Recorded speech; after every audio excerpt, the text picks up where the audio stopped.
오늘은 신한금융투자 곽상준 부지점장님을 초대했습니다. 안녕하세요. 네, 안녕하십니까. 네, 지금 또 마침 또 공교롭게도 그 세계 금융시장이 약간 출렁일 때 이렇게 네. 오시는데 마침 그 화이자에서 코로나 백신 3상 성공했다 이런 발표가 나오면서 또 글로벌 금융시장이 흔들리고 있잖아요. 네. 요거와 관련해서 좀 질문을 드리겠습니다. 어떻습니까? 이제 백신이 이제 나올 걸로 이제 기대를 해야 되겠죠? 이 정도면은? 그렇죠. 네, 이게 이제 제3 그 측정 하는 곳에서 측정을 해서 90% 정도의 효능이 입증이 됐기 때문에, 물론 이제 숫자적으로는 그 단위 숫자가 좀 적다고 할지라도 상당한 효능을 가지고 있다고 보는 게 맞을 것 같습니다. 네. 그러면 이제 이 코로나 백신을 맞고 코로나가 어느 정도 물러간 어떤 이후의 세상을 대비해야 될 것 같은데, 네. 이제 돈이 그런 돈 냄새는 정말 잘 맞는 거잖아요. 그렇죠. 벌써 자본시장에 뭔가 변화가 일어나고 있다 이런 얘기가 있는데 무슨 얘기입니까? 실제로 자본시장에 지금 머니무브라고 할 수 있는 자금 이동이 상당히 많이 나타나고 있죠. 그러니까 그동안에 굉장히 부진했던 쪽으로 돈이 들어가고, 그동안에 좋았던 쪽은 쉬고 있고, 소위 말해서 언택의 대표주들은 이제 그 수혜를 다 누렸다라는 생각으로 쭉쭉쭉 빠지고 있고, 그러니까 대표적으로 이제 중 커뮤니케이션 같이 온라인 화상 채널을 만든 회사라든가 이런 회사들의 주가 하락폭이 굉장히 큰 폭으로 나타나고 있고, 그다음에 빅테크도 사실 그런 회사들이잖아요. 아마존이나 페이스북 이런 회사들. 네. 그런 회사들도 주가가 떨어져 있고, 반면에 그동안에 주가가 많이 빠졌던 뭐 여행, 항공, 뭐 크루즈 이런 회사들의 주가가 상당히 큰 폭으로 반등을 했습니다. 근데 이런 생각을 하시는 분들이 있으실 거예요. 아니, 그 백신이 아직 만들어진 것도 아니고 실제로 이거 제대로 사용하려면 내년도 2분기, 3분기 가봐야 될 것이고, 게다가 몇몇 선진국, 그러니까 콜드체인을 제대로 갖추고 있는 몇몇 선진국들 외에는 쓰기도 어려울 것 같은데, 그렇다면 이 지금의 확산 일로를 감안했을 때 이게 말이 되느냐라고 생각하실 수 있는 분들이 있어요. 그렇죠. 예, 근데 그런 논리적 접근이 주식시장에서는 안 맞습니다. 아, 그래요? 왜 그러죠? 뇌의 작용 때문에 그렇습니다. 아, 그래요? 인체의 신비인가요? 네, 뇌가 게으르기 때문에 그래요. 그래요? 예, 뇌는 의외로 깊숙하게 생각 안 합니다. 우리가 이제 이 부분에 대해서는 이걸로 이제 행동경제학 관련해서 노벨 경제학상을 받았던 그 책이죠. 생각에 관한 생각을 통해서 우리가 읽어볼 수 있는데요. 거기서 이제 아주 두뇌를 잘 분류를 했어요. 두뇌를 두 가지로 분류합니다. 하나는 시스템 1, 하나는 시스템 2. 그리고 시스템 1은 어떻게 빠르게 돌아가는 머리, 시스템 2는 느리게 돌아가는. 그래서 여기 thinking fast, thinking slow. 근데 이건 뭐냐면 본능적인 머리예요.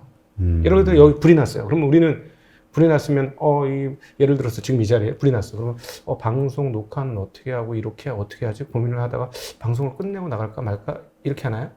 바로 후다닥 바로 후다닥 튀지 않습니까? 이 본능이에요. 그게 바로 시스템 1 두뇌가 돌아가는 방식이고요. 근데 이제 시스템 2는 뭔가를 고민하는 거죠. 분석하고 생각하고. 근데 문제는 뭐냐면 이쪽 시스템 2 두뇌를 돌리면 에너지가 많이 들어요. 힘들어요. 골치 아프다. 신경 썼더니 머리 아프다. 신경 썼더니 심지어 배고프다. 네. 근데 실제로 신경을 많이 쓰면 배가 고픕니다. 당이 쭉쭉쭉 빨려 나가는 거거든요. 그러다 보니까 이게 원시시대에 시스템 2의 머리를 많이 돌리면 어떻게 되냐면 굶주려요, 사람이. 그러니까 두뇌는 어떻게 했느냐? 어떻게 자원 배분을 했느냐? 시스템 2로 에너지를 안 가도록, 차단하도록 많이 훈련이 돼 있는 거예요. 네. 그러니까 본능의 뇌로만 움직이게끔. 그러니까 이게 무슨 말이냐면 이 정보가 들어왔을 때 백신이 돼? 그러면 나아지겠네? 까지만 생각하는 거예요. 근데 많은 분들이 내 돈을 내고 투자를 했는데 갑자기 시장이 흔들려서 내가 투자한 종목들이 흔들리면 그때부터 이제 분석을 하는 거죠. 이게 논리적으로 타당하지 않아. 맞지 않아. 이런 얘기를 하는 거죠. 그러나 시장은 그렇게 흘러가는 게 아니에요. 가벼운 뇌의 부분이 상당히 들어가고 또 거기에서 어떻게 깊숙한 분석의 뇌를 사용할 것인지가 이제 이렇게 투자해서 좋은 결과를 얻을 사람들은 분석적인 뇌를 잘 사용해야 하지만 시장의 전반적인 흐름은 가벼운 뇌의 흐름에 더 많이 좌우된다는 것이죠. 그래서 우리가 이걸 일컬어 뭐라고 하느냐? 투자는 심리 게임이다. 그래서 이제 심리 게임이라는 얘기가 나오는 거군요. 예, 그렇죠. 그러니까 이 공포감, 그다음에 열광, 환호, 환희 이런 것들은 감정에 연결된 것들이거든요. 감정에 연결된 두뇌는 아까 말씀드렸던 시스템 1에서 돌아가는 거예요. 일단 사람들은 자꾸 이쪽에서 생각하죠. 근데 이제 투자를 실패하는 방법 중에 하나가 뭐냐면 시스템 1으로 시작을 했다가 시스템 2를 돌리기 시작하는 거죠. 네. 원래 그 분석을 하고 뭘 사고 보고를 그렇죠. 해야 되는데 네네. 그 상황이 되면 네, 욱 하고 들어갔다가 이거 뭐지? 하면 그때부터 생각하는 거예요. 보통 그러죠. 네, 그렇게 되면은 이제 이게 안 되는 거죠. 우리는 충분히 생각하고 들어가야 되는데 그 방향성이 거꾸로 되면 아주 어렵습니다, 투자. 그러니까 사실은 어느 순간 뭐 내년도 네. 뭐 금년 말이 될지 아니면 내년도 상반기에는 어쨌든 백신은 나오지 않을까 이게 일반적인 기대감이었잖아요. 네, 그렇죠. 그러면 그 다음에는 어떻게 변할 거에 대한 이야기도 이미 많이 나왔었고 네네네. 그래서 사실은 대비하면 미리 대비할 수 있었는데 다 예. 당황하고 있는 거죠. 지금. 그렇죠. 맞습니다. 맞습니다. 그래서 다시 백신 얘기로 넘어가면, 그러니까 백신이 이렇게 등장을 했으니까 논리적으로 따지면 언제 우리가 맞을 수 있을지는 상당한 시일이 걸리지만 이제 시장은 이미 마음이 돌아간 거예요. 네. 네, 마음이 돌아갔으니까 어머? 이거 뭐야? 이렇게 된 거예요. 그래서 실제로 세계 자금통이 2조 달러가 지금 돌아갔다고 해요. 돌아갔다는 거는 어디 뭐 다른 분야로 네. 투자가 됐다. 쉽게 얘기하면 앞서 말씀드렸던 이 코로나 상황에서 언택주들이 주목을 받았지 않습니까? 그렇죠. 이런 쪽에서부터 과거 구경제 경기 순환 사이클에 걸맞는 주식으로 넘어간 거죠. 대표가 항공, 여행, 카지노 이런 주식으로 넘어간 거예요. 그리고 은행 이런 주식들이죠. 왜냐하면 이 주식들이 굉장히 가격이 쌌거든요. 그렇죠. 앞으로도 미래가 좋지 않을 거라고 하니까 가격을 못 매기고 있었던 차에 미래가 이제 전망이 좋아질 수도 있다면 갑자기 인식을 한 거죠. 싸구나. 예, 그러면서 돈이 빠르게 넘어갔는데 저는 이걸 이렇게 생각을 합니다. 가격이 적정한 수준까지 회복될 때까지는 이 흐름이 갈 것이다. 네. 그러면 우리가 소위 얘기하는 경기 민감 컨택트주들, 네네. 컨택트주들이 과거 수준으로 어느 정도 올라오기까지는 네네. 이 상황이 갈 것이다. 예, 이 상황을 가죠. 왜냐면 손바뀜. 그렇죠. 이거는 일종의 함몰이거든요. 가격이 함몰이 이루어졌는데 정상적인 함몰이 아니라 이상한 사건이 발생했기 때문에 얘네들이 갑자기 미래가 밝았던 미래가 없어진 상황이잖아요. 그래서 갑자기 함몰되어 있었는데 다시 그 미래가 가시화되니 그럼 과거 정상적인 패턴 수준 근처까지는 가격이 올라와야지 적정한 흐름이 아닐까 이렇게 보여집니다. 그래서 그때까지는 이런 흐름들이 지속될 수 있다는 걸 열어놓으셔야 될 것 같고요. 그러면 이쪽은 끝난 거냐? 거기에 대해서는 그렇지는 않을 것 같아요. 근데 지금은 어쩔 수 없다. 지금은 어쩔 수 없고, 여기서 이제 이쪽에서 함몰된 가격들이 합리적 가격까지 회복이 되고 난 다음부터는 다시 이쪽 주식에 대해서 어떻게 할지 고민을 할 것이다. 네. 그런 생각. 만약에 정말 갑자기 컨택으로 가서 모든 게 사람들이 이제는 언택은 지겨워, 질렸어. 근데 다 버릴 거야. 오로지 컨택이야. 사람 오프라인으로 만나야만 해. 이제 온라인으로 만나는 건 절대 안 할 거야. 이렇게 문화가 발생된다면 또 달라지겠죠. 그러나, 이번에 쌓여진 언택 관련 문화들이 일부는 이쪽으로 다시 회복이 되겠지만, 일부는 상존하면서 계속해서 간다면 이 회사들의 미래 이익에 대한 생각을, 갑자기 떨어지거나 이러지 않다. 이렇게 분석을 할 수가 있겠죠. 그러면 가격은 그때부터 다시 제자리를 찾아올 수 있지 않겠느냐. 이렇게 보여집니다. 어차피 화폐는 많으니까. 예. 그러니까 사실 이전에 많은 분들의 전망도 네. 그래도 언택 문화에 일단 익숙해져 있기 때문에 네. 주도주는 계속 언택트 주가 될 것이다. 네, 백신이 나와도 네. 이런 게 일반론적이었잖아요. 그렇죠. 근데 지금 일단 현재까지의 벌어지는 현상은 그게 좀 바뀐 거죠. 네. 그러니까 이 애들이 죽은 게 아니고 죽었던 애들이 부활하는 거다. 이렇게 표현하는 게 훨씬 더 맞습니다. 그러니까 그럼 이게 일시적인 현상일 것이냐? 말씀하신 대로 가격이 회복되기까지라고 네. 이제 전제 조건을 까셨는데 이 얘기는 결국 기간이 얼마나 걸릴 것이냐? 네. 갑자기 확 올라올 것이냐? 아니면 이런 식으로 오랜 시간에 걸쳐서 차근차근 올라갈 것이냐? 네. 그건 정확하게는 미래를 어디까지 시장이 땡겨올 것이냐의 문제예요. 그래서 백신의 미래를 얼마나 빨리 땡겨올 것이냐죠. 아무래도 완전한 정상화는 내년도 중반 이후가 돼야 되겠죠. 그렇죠. 그런데 내년도 중반 이후를 올해 먼저 본다면 올해 안에 12월 달까지도 상당 부분 땡겨올 수는 있어요. 근데 이거는 그때부터 이제 백신이 실제로 아까 분석하지 말라고 했던 백신이 어떻게 될 것인지에 대한 분석에 따라서 시장에 차차 반영되는 시간의 궤적들이 달라지겠죠. 네, 이게 생각보다 좀 빠르다 하면 빠르게 반영을 할 것이고요. 네. 그러면 이제 모든 게 다 같이 갈 수는 없는 거니까 이렇게 네. 컨택트주들이 일종의 어떤 주도주 역할을 하게 되는 상황이 발생이 되면 네. 결국 이제까지 주도주였던 언택트주는 이제 다시 이제 좀 변두리로 가는 거 아닙니까? 관심이 네. 줄어들면 네. 수급도 줄게 될 거고 가격도 조정을 받게 되는 거 아닌가요? 지금 일단 가격 조정을 받는 거고 다음번부터는 이제 미래 이익 전망에 따라 갈라지겠죠. 아, 예를 이제는 들어- 실적을 보겠다. 네, 예를 들어서 가장 극명하게 실적이 올랐던 애들이 뭐 앞서 잠깐 언급되었던 줌 커뮤니케이션이라든가 넷플릭스 이런 회사들이잖아요. 근데 실제로 컨택 상황들이 와서 넷플릭스의 실적이 이런 거죠. 실적보다는 가입자 증가 숫자 뭐 이런 걸 따지겠죠. 그래서 이런 것들이 이 가파른 상승에서 좀 꺾였다. 이러면 가격 조정이 생각보다 좀 더 이루어질 수 있습니다.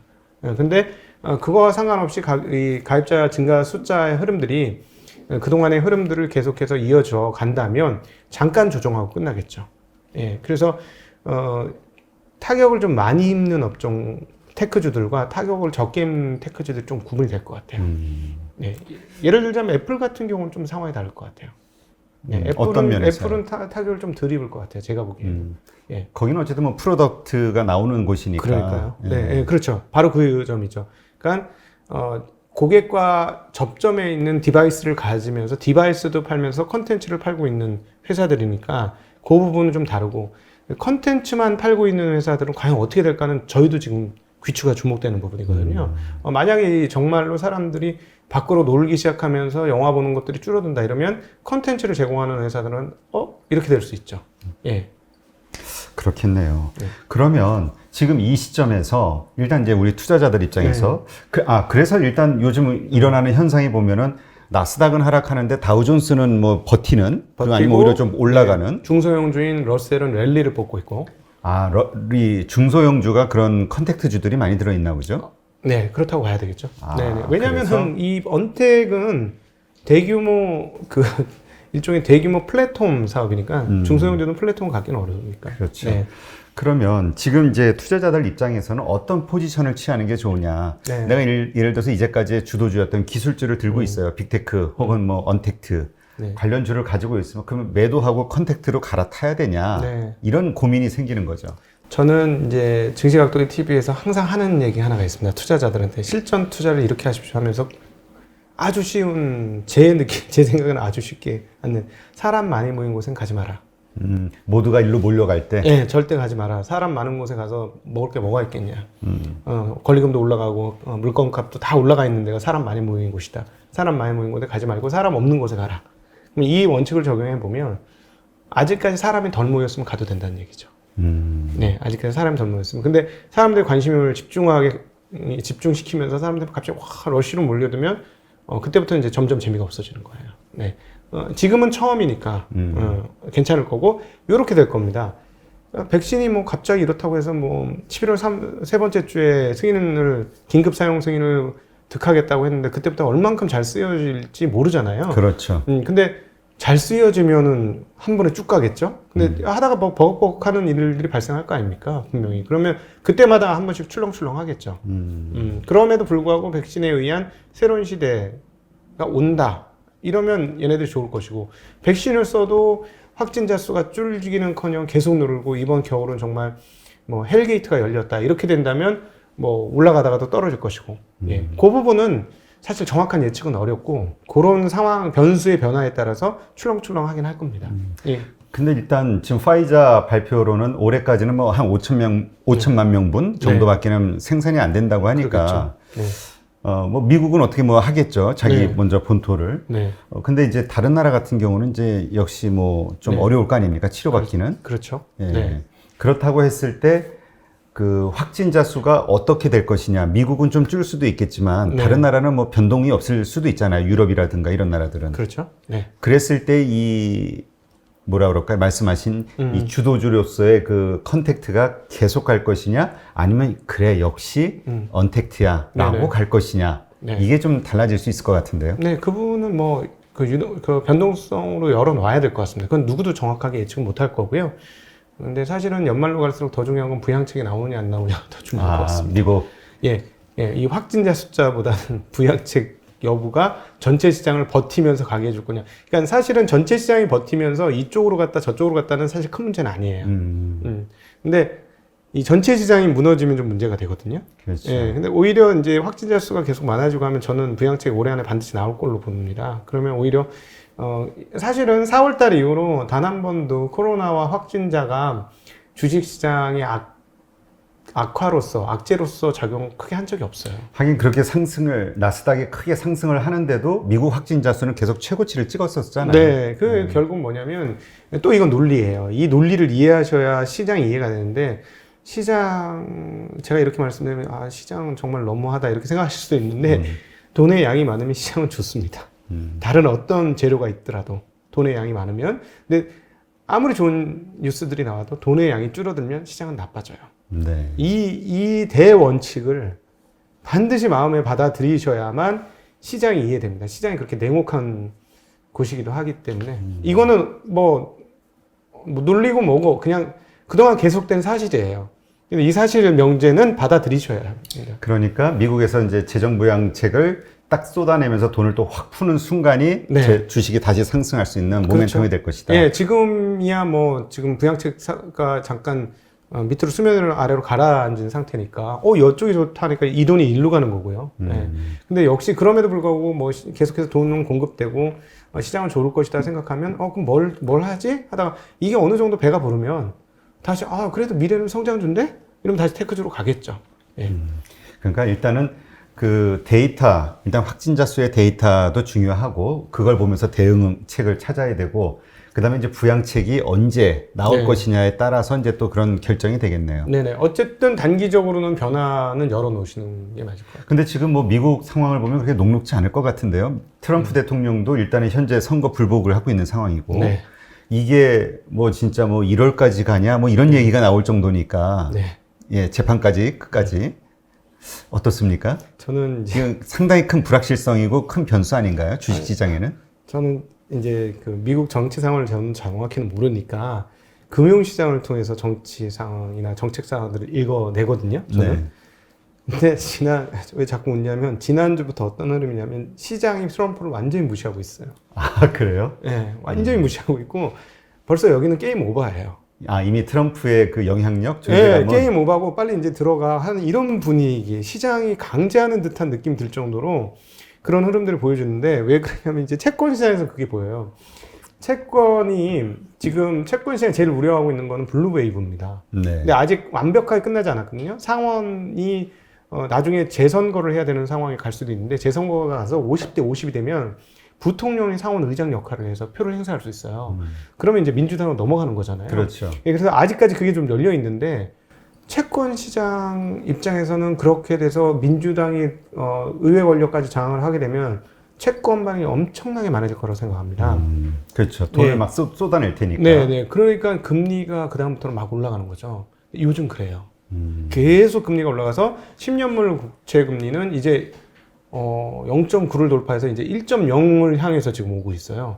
높은 수치라고 봐야 되는 건가요? 제가 지난번에 한 석 달 전에 여기 방송 나왔을 때 0.6, 0.7 이랬어요. 그러면 거의 많이 40, 올랐죠. 50. 퍼센테이지로 따지기는 좀 그렇긴 그렇죠. 하지만 얼마 안 되지만. 그래서 어쨌든 굉장히 빠른 속도로 많이 올라오고 있어요. 이건 무슨 말이냐? 트럼프가 되고 상원 이거는 이미 벌써 논외인 것 같아요. 그래서 참 미국 시장 냉정하다. 이렇게 그래도 트럼프가 미국 시장 그동안에 임기 중에 이렇게 많이 올려놨는데도 불구하고 완전 버림카드 취급을 하네. 이런 느낌이 많이 들어서 오히려 제가 보기에는 저희가 이제 걱정하고 있는 그 부분들이 영향을 못 미칠 것 같습니다. 영향을 조금이라도 미쳤으면 그러니까 바이든의 당선이 거의 확정되면서부터 이렇게 랠리가 계속 나오기가 좀 어렵지 않을까 싶습니다. 오히려 그렇기 때문에 대형 빅테크들이 지금 조정받기 시작하는 거죠. 페이스북에 대해서는 벌써 이 얘기를 하고 있거든요.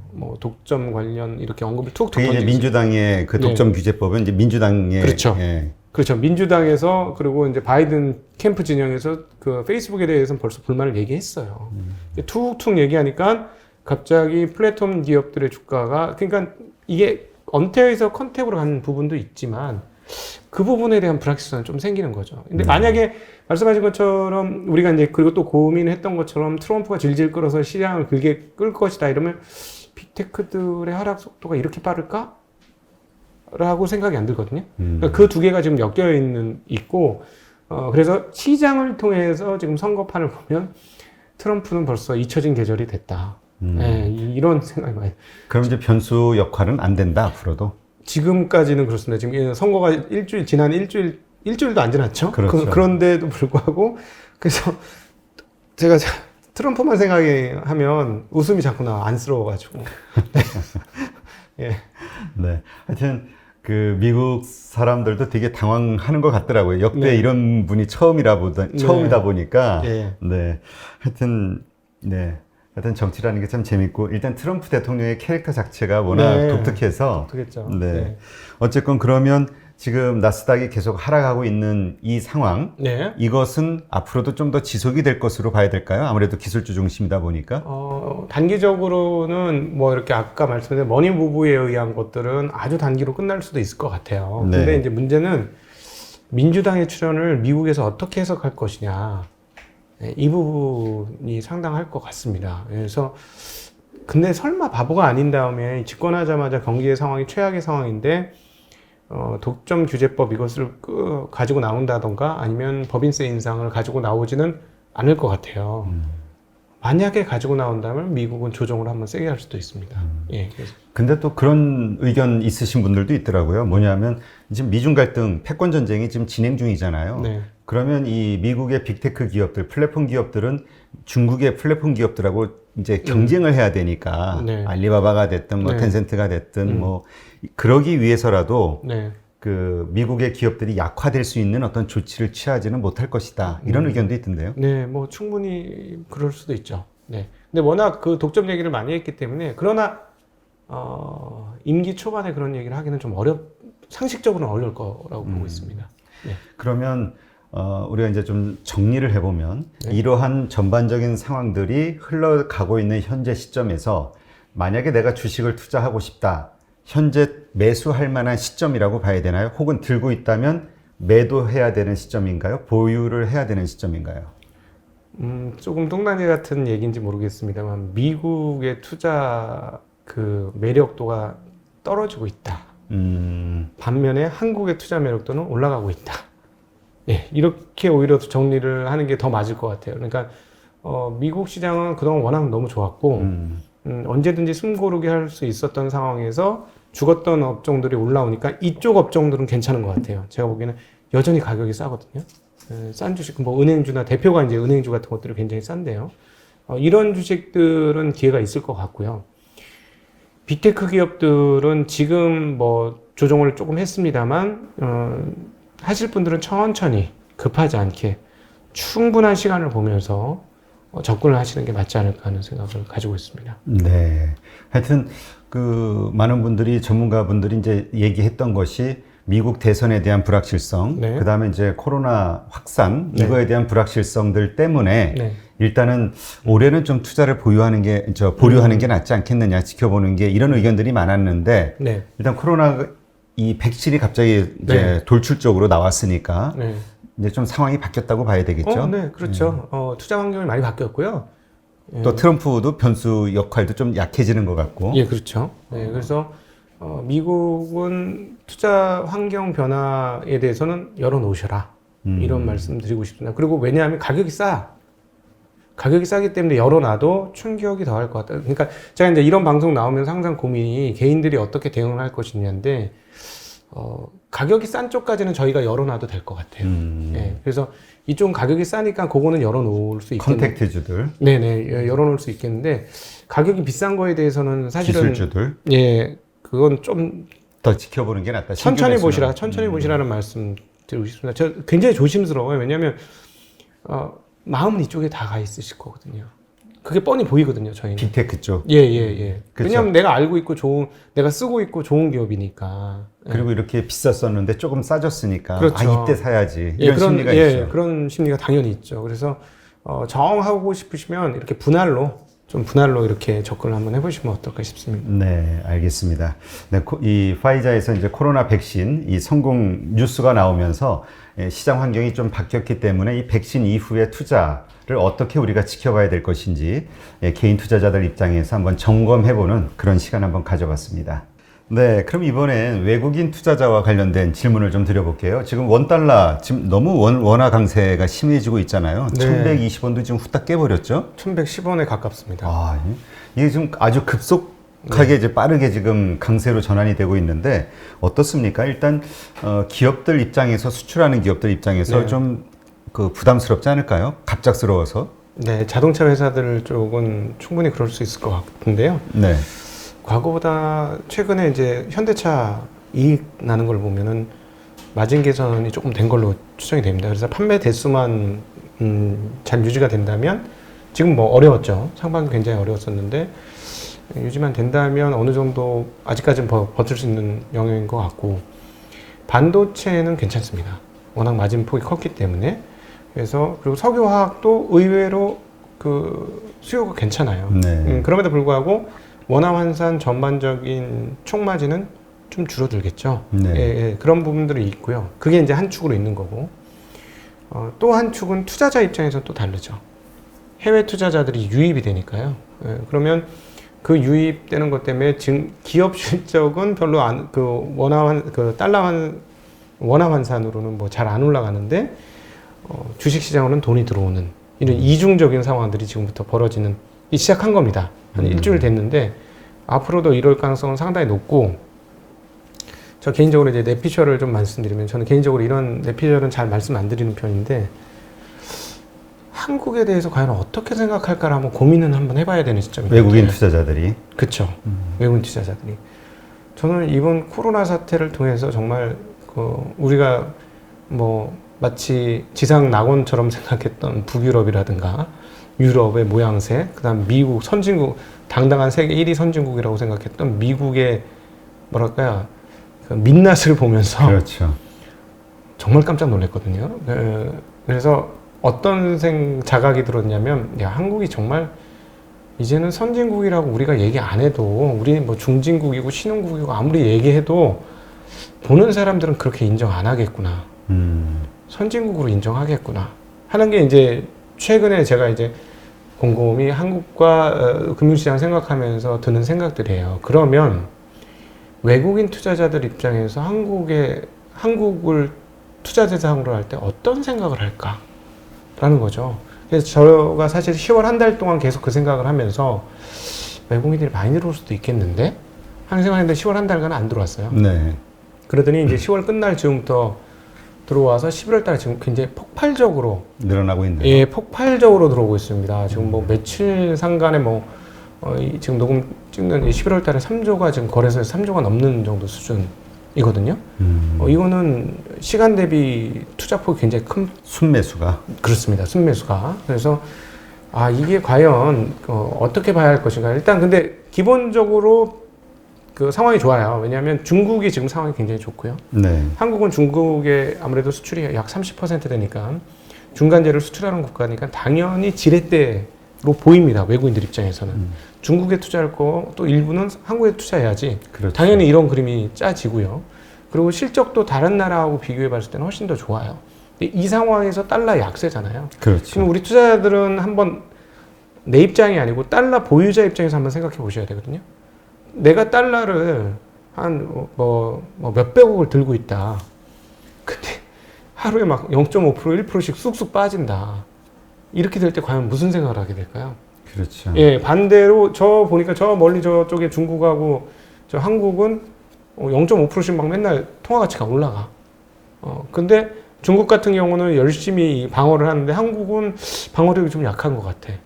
그럼 어디를 치고 들어올까요? 한국으로 이제 원화 자산으로 보유하는 쪽으로. 그렇죠. 최근에 딱 그 모양이 납니다. 그래서 11월 이 둘째 주 구간에 접어들면서 위안화는 방어가 되거든요. 중간중간에 방어가 들어와요. 첫 번째는 6.7에서 방어를 했고 밀리고 나니까 6.6에서 방어를 해요. 지금 달러 위안. 근데 한국은 방어를 못하고 계속 내려오면서 이제 1,100원 깨지게 생겼는데, 그러니까 1,100원 깨지는 건 누구나 올해 안에는 생각 안 했어요. 그렇죠. 네, 뭐 내년쯤 돼서 혹시 뭐 이렇게 생각을 했었는데, 이거는 뭐 12월 가기 전에 1,100원이 깨지고 1,000 몇십 원 이 상황이 올지도 모르는 상황까지 왔거든요. 그러니까 이렇게 되면 외국인들 입장에서 계속 자금이 저는 개인적으로 더 들어올 것 같고, 아까 말씀드렸던 국제 무역 상황에서 보면 한국이 처한 여건이 다른 나라보다 월등히 좋고, 그 다음에 외국 사람들이 봤을 때 한국은 투자처로서 전 굉장히 매력적일 것 같습니다. 왜냐하면 한국이 너무너무 잘해서가 아니고 남들이 너무너무 못한 거죠, 지금. 다른 나라가. 네, 다른 나라들은 우리나라보다 상황 좋은 나라는 별로 없잖아요, 지금. 그러니까 또 그 뭐 IMF나 이런 쪽에서 측정한 걸 보면 OECD 경제 성장률로 따지면 지금 세계 상위권이에요. 물론 마이너스가 나겠지만 다른 데는 마이너스 크니까. 그러니까 당연히 적정한 투자처로 눈에 띌 수밖에 없는 것이고, 그래서 외국인들의 이런 그 자금 유입이 한국 시장에 아마도 새로운 뭐라 그럴까, 지평을 열지 않을까 하는 생각이 듭니다. 사실 수급과 관련해서 그러니까 유동성이라는 측면에서 좀 빠진 거 아니야? 이제 약해진 거 아니야? 이런 얘기들이 많이 나왔었잖아요. 네. 뭐 예탁금이 50조니 뭐니 있지만 네. 이 자금들은 떨어지면 살 거야라는 어떤 대기 자금 같은 성격이고 네. 올라가는 거는 안 사, 막 이런 네. 성격인 것 같은 느낌이 드니까. 예.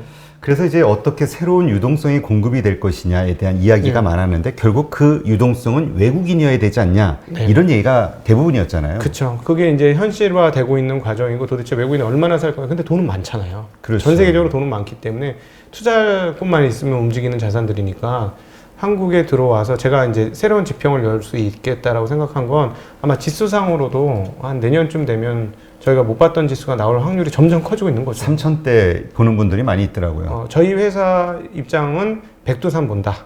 백두산 꼭대기 2,744. 네. 아, 그래서 이 백두산. 예, 그래서 요즘 백두산 얘기가 많이 나오고 있죠. 예, 뭐 불가능한 얘기는 아닌 것 같습니다. 네. 그렇군요. 근데 또 다른 한편으로는 그런 걸 우려하시는 분도 있어요. 지금 외국인이 볼 때는 네. 이게 좀 기울어진 운동장 아니냐. 왜냐면 공매도 금지, 이게 자본주의 시장에서는 네. 있을 수 없는 일이거든요. 외국인들 입장에서는. 네네. 그렇죠. 정부가 개입해서 네. 멀쩡한 거래 그걸 확 바꿔놨으니까 시장을. 예. 이거에 대한 불신 혹은 뭐라 그럴까, 이런 것들 때문에 그 매력도가 떨어져서 네. 뭐 좀 들어오지 않을까? 근데 제 생각에는 이제 그 시장이 어느 정도 올라가면 공매도가 결국은 풀릴 거라고 봅니다. 3월달 지금 네. 예정돼 있잖아요. 그렇죠. 그건 뭐 계속 막을 수는 없을 걸로 보여지고요. 결국 풀 거고, 아마 외국인들 그런 생각은 충분히 할 수 있을 것 같고, 과거에도 이제 묶었다 풀었다 한 적이 있으니까, 이번에 워낙 시장이 나빴으니까 오랫동안 묶었다가 아마 이번 3월에는 시장이 만약에 더 좋아진다면 안 풀 수 없을 거예요. 예. 그러면 이제 외국인들이 들어온다고 했을 때, 그럼 이제 이 한국의 주식 시장은 이제 다시 상승으로 돌아서기는 하겠으나 결국 외국인들이 뭘 사느냐에 따라서 네. 종목별로 차별화가 심해질 거 아닙니까? 네. 어떤 종목에 집중을 할까요? 의외로 외국인 투자자들 중에 미국 향해서 오는 친구들은 장기 투자자들이 꽤 많고요. 미국 쪽은? 네, 가치 투자자들이 꽤 많습니다. 그래서 싼 주식 살 겁니다. 그런데 한국의 대형주들이 쌉니다, 지금. 그래서 외국인들이 들어오고 나서부터 저희 나라도 분위기가 확연히 바뀌고 있죠. 그래서 지금 컨택트 혹은 뭐 이런 금융주들이 올라가는. 그렇죠. 그래서 제가 항상 말씀드리는, 사람 많이 모인 곳에 가지 말고 사람 없는 곳에, 장사 안 되는 데 가야 대접받는다 이런 말씀 드리는데 주식시장에서 똑같습니다. 지금 거의 버려졌던 업종인 증권, 보험, 은행이 단기적으로 10% 이상 올랐어요. 아, 그래요? 네. 그러니까 사실은 뭐 그렇지 않습니까? 한 연간 한 15% 정도만 수익을 내면 대단한 건데, 거의 버렸거든요, 사람들이. 그러니까 정말 제가 이제 현장에 있어 보면 오묘하게도 사람들이 버린 업종에서 꼭 히트가 터져요. 항상 그렇더라고요. 그래서 게다가 이제 또 지금 교역량이 일부 또 회복될 수 있는 조짐들이 보여요. 지금 한국에서는 이미 어떤 상황이냐면 컨테이너 운항하는 배가 너무 모자라졌어요. 아시아권 전부 다 그래요, 지금. 그래서 컨테이너 운임 지수가 쭉쭉쭉 올라가고 있거든요. 뭐 한두 주 사이에 막 10%씩 오르고 지금 이런 상황입니다. 그러니까 교육도 놀랍게도 놀랍게도 중국하고 그렇게 싸우는데 중국 제품을 많이 쓰는 것 같아요. 미국에서. 네. 그래서 네. 거기에 되면 저희도 또 뭐 중간재도 넣어줘야 되고 하니까 이 컨테이너 운임 지수가 이렇게 올라갔다는 데에서 의외로 교육량도 회복되고 있는 것이고, 그러니까 지금 전 세계적으로 봤을 때 경제가 정상화되고 제대로 돌아가는 나라를 보면 동아시아 국가들이 보이는 거예요. 그러니까 당연히 외국인들 입장에서는 투자처로 나쁜 투자처는 아니라는 거지. 근데 한국의 입장에서 보면은 항상 저기 있는 것 같아요. 저희 같이 이제 나이를 좀 먹은 세대들은 워낙 어려운 시대를 살아왔잖아요. 네. 그리고 언감생신 한국이 무슨 선진국이야. 우리 스스로. 신흥국이라도 좀 탈피했으면 좋겠어 하는 이런 생각들이 항상 있는데 좀 생각을 바꿔야 될 것 같아요. 그래야 투자하기에도 좀 유리한 두뇌 활동이 되지 않을까 하는 생각이 좀 듭니다. 진짜 많은 분들이 그런 얘기 하시더라고요. 그 한국 주식 시장이 좀 더 레벨업을 하기 위해서는 네. 그 우리 MSCI 선진국 지수로 편입이 돼야 된다. 신흥국이 아니라. 네네네. 예, 그런 얘기를 많이 하시더라고요. 예, 그러면 정말 작은 규모가 크니까 당연히. 근데 실제로 이제는 제가 보기에는 뭐 그거는 시간 문제가 아닐까 하는 생각은 듭니다. 충분히 선진국 레벨이죠. 우리만 인정 안 할 뿐이지. 그럼 이러한 것들이 좀 긍정적으로 잘 돌아가면 네. 우리도 우상향으로 쭉 계속 올라갈 수 있는 상황이 될까요? 아니면 다시 또 어느 순간 정점을 찍고 박스권으로 내려오는 상황이 될까요? 네, 지금 저희가 10년간 박스권을 했으니까 사람들이 10년간 있으면 그게 진리라고 생각하거든요. 그렇죠. 근데 당연히 이런 거. 네, 근데 한국의 사이클 보면 10년에 큰 사이클이 한 번씩 나왔어요. 그래서 아마 제 생각에는 아마 이번에는 박스권을 깰 수 있는 좋은 기회가 되지 않을까 하는 생각이 들고요. 예, 정말 오랫동안 쉬었기 때문에 응출할 수 있는 에너지는 충분하다. 근데 오히려 걱정하는 거는 좀 천천히 갔으면 좋겠다. 너무 빨리 가면 후폭풍이 너무 크더라고요. 많은 사람이 다치고. 근데 이제까지의 어떤 상황들을 좀 돌이켜 보면 빨리 가잖아요. 한국은 항상 빠르죠. 항상 확 격합니다. 가죠, 그냥. 그러니까 한국은 아예 안 하든가 하면 목숨 걸든가. 그게 이제 코스닥 지수도 보면 그렇지 않습니까? 지금 뭐 기술주 테크 관련 지수들 중에 그 옛날 고점 대비 이렇게 떨어져 있는 지수가 옛날에 2000년대에 우리가 2000 찍었지 않습니까? 근데 네. 아직도 이제 800포인트대 막 이런데, 그러니까 한국 분들이 점잖으시다가도 한번 열이 붙으면 물불 안 가리는 성향들이 있어서 오히려 그게 좀 걱정이 돼요. 이번에도 사실 3월달 이후로 자금 들어오는 거 보면 무섭게 들어왔잖아요. 그렇죠. 그래서 저는 좀 스텝 바이 스텝으로 갔으면 좋겠는데 그건 이제 제 바람일 뿐이고 아마 또 이렇게 자금 모이기 시작하면 또 거친 흐름이 또 나타나지 않을까. 그때는 항상 앞서 말씀드렸습니다만 사람 많이 모인 곳은 가지 말고 심리가 좌우하는 시장이기 때문에 내 마음을 잘 다잡으면서 시장 대응하시기를 부탁드립니다. 네. 그러면 일단 우리가 우리가 어떤 신규 매수의 관점에서 보면 네. 앞으로 외국인이 들어오는 그 종목들이 아무래도 상승할 가능성이 높은 거잖아요. 네. 그러한 것들을 따라가는 전략을 취하는 게 옳은 건가요? 가격이 아직 비싸지 않습니다. 지금 외국인들이 매수하는 종목들은? 네, 가격이 비싸지 않고요. 저는 이렇게 생각이 들어요. 앞서 잠깐 뭐 금융주권들, 그다음 뭐 건설, 그리고 일부 뭐 조선 기계 뭐 이런 업종들이 있어요. 가격이 대체적으로 굉장히 쌉니다. 예를 들어서 여기서만 20-30% 더 올라간다고 해서 이거 너무 많이 올랐어 이렇게 얘기하기에는 가격이 아직도 너무 미미해요. 그래서 그런 업종들, 유통 이런 것들도 있죠. 싼 회사들 중에서 굉장히 저렴하거든요. 그래서 충분히 이쪽은 올라갈 수 있을 것 같고, 그래서 개인적으로 이 방송을 보시는 분들이 개인들이 더 많으시잖아요. 그렇죠. 그래서 제가 이제 투자를 어떻게 해야 하느냐 개인들한테 당부드리고 싶은 거는 이게 아주 좀 작은, 그리고 뭐 이렇게 그 밸류 체인에서 이렇게 뭔가 하나를 막 이렇게 잘 하는 기업들은, 소위 말하는 개별 기업들은 전문 투자자, 전업 투자자의 영역인 것 같아요. 그것까지 파악하려면 그 회사가 뭐 하고 있는지 정확히 알아야 되고, 저희는 어떻게 하냐면 이 회사의 분기별 실적 흐름까지 다 파악하고 투자해요. 그리고 미래의 그림까지 다 그려놓고 1년 동안 그러니까 어느 정도 수준이냐면 이 회사가 얼마의 숫자를 만들어낼 수 있을지까지 다 분석을 하고 투자를 하거든요.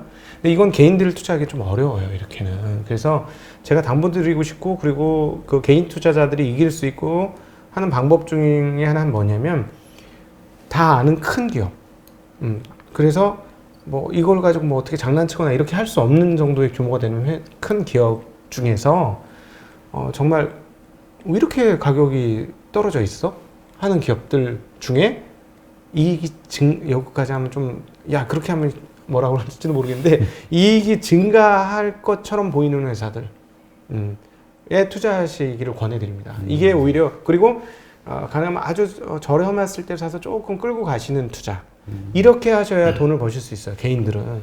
그러니까 시세 흐름에, 이거 휙 올라간다고 마음이 저쪽으로 가고, 이거 휙 올라간다고 이쪽으로 마음이 가고, 이렇게 되면, 굉장히 어려워요. 네, 그래서, 그러지 이 주식 시장에서 돈을 버시려면 철저하게 좀 가격이 낮은 걸 중에 대형주 쪽으로 한번 접근을 해보시기를 간곡히 부탁드립니다. 네. 그러니까 사실 이제까지 언택트 같은 경우는 미래에 대한 어떤 기대감으로 먼저 투자를 했잖아요. 그렇죠. 근데 네. 이제 말씀은 당장에 이제 나오는 현실에 근거한 매출이 네네. 얼마나 좋아지고 있느냐 네네. 이걸 기준으로 그렇지. 투자를 해라. 미래 가치보다는. 그렇죠. 네. 그게 오히려 생존 가능성이 높고 수익 가능성이 더 높습니다. 네. 네. 그러니까 그리고 이제 외국인들이 네. 들어오는 네네. 대형주 중심으로. 네네. 그러면 뭐 네이버라든가 카카오 이제까지 언택트주로 그 주도 역할을 해왔던 네. 이런 것들은 아직은 좀 그 투자 매력도는 이제 당분간은 좀 더 낮아진다 이렇게 봐야 될까요? 개인적으로 가격이 싸지는 않죠. 많이 올라왔죠. 예, 가격이 싸지는 않아서 다시 미래 이익이 증가할 것이다라고 생각되는 시점까지는 숨고르긴 할 수 있을 것 같습니다. 네, 알겠습니다.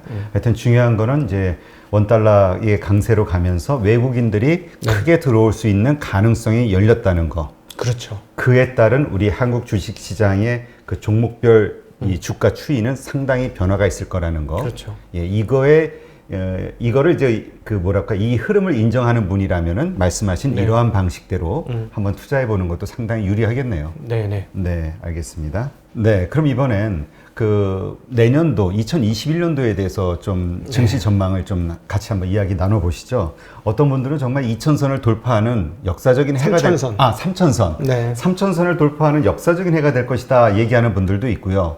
그다음에 말씀하신 대로 상반기에 외국인들이 상당히 들어올 것이다. 뭐 하여튼 이러저러한 이유들로 되게 강세장을 보시는 분들이 많더라고요. 네. 어떻게 보세요? 저는 강세장이었으면 좋겠죠. 일단 그렇죠. 바람은 강세장이 펼쳐지기를 뭐 간절히 바랍니다. 저는 원화 환율과 같이 보셨으면 좋겠어요. 사실 미래를 정확하게 예측할 수는 없지만 원화가 강세가 되어지는 그 구간까지는 긍정적으로 보셔도 될 것 같다. 그런데 과거의 원화 강세가 최고조를 이뤘던 그 시점부터는 좀 조심을 하자. 그게 언제죠? 얼마죠? 이제 1,000원이 깨지게 되면, 네. 근데 이번에는 조금 더 낮추셔도 될 것 같아요. 왜냐하면 다른 나라들이 돈을 너무 많이 풀어가지고 상대적으로 원화 강세가 조금 더 강하게 이루어져도 뭐 크게 뭐 문제 제기할 수 있는 상황은 아닌 것 같아서 과거보다는 밑단을 조금 더, 즉 원화가 예를 들어 과거에 한 950원이었다면 조금 더 약간 열어놓긴 하시는데 어찌되었건 원화 강세가 계속되면 그땐 진짜 기업의 이익의 문제가 되죠. 그렇죠.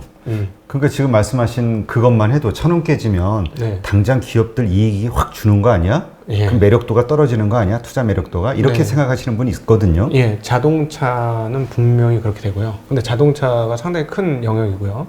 뭐 조선도 그렇고 기계도 그렇고 화학도 그렇고 반도체조차도 조금은 영향을 받을 겁니다. 네, 그래서 근데 이제 어떻게 될 거냐면 그림은 딱 그렇게 보여져요. 1,000원을 향해서 막 가면 외국인들이 막 물밀듯이 들어오고 막 시장이 좋아지니까 잊어버려요. 그때쯤 되면 잊어먹어요. 이거 원화가 강세가 되는 건 뭐 투자에 좋지. 이런 생각만 아마 이렇게 주도가 될 가능성이 있어요. 지금은 우리가 합리적으로 양쪽을 생각해 볼 수 있는데. 왜냐하면 아직은 겁먹고 있는 시장이에요. 그러니까 항상 저희가 투자할 때 심리가 중요한 것 중에 하나가 투자 심리 상황이 어떤 정도인지를 측정을 해보셔야 되는데 겁먹고 있는 상황에선 괜찮아요. 근데 언제 무섭냐면 겁 없이 덤벼들 때 사람들이 이땐 정말 두려워할 줄 알아야 되고 조심할 줄 알아야 되는데 이상하게 마음이라는 게 한 번, 두 번, 세 번 반복되면 네 번은 당연히 그렇게 될 거라고 생각하거든요. 그렇죠. 네. 그러면서 이제 이게 취해가는 거죠.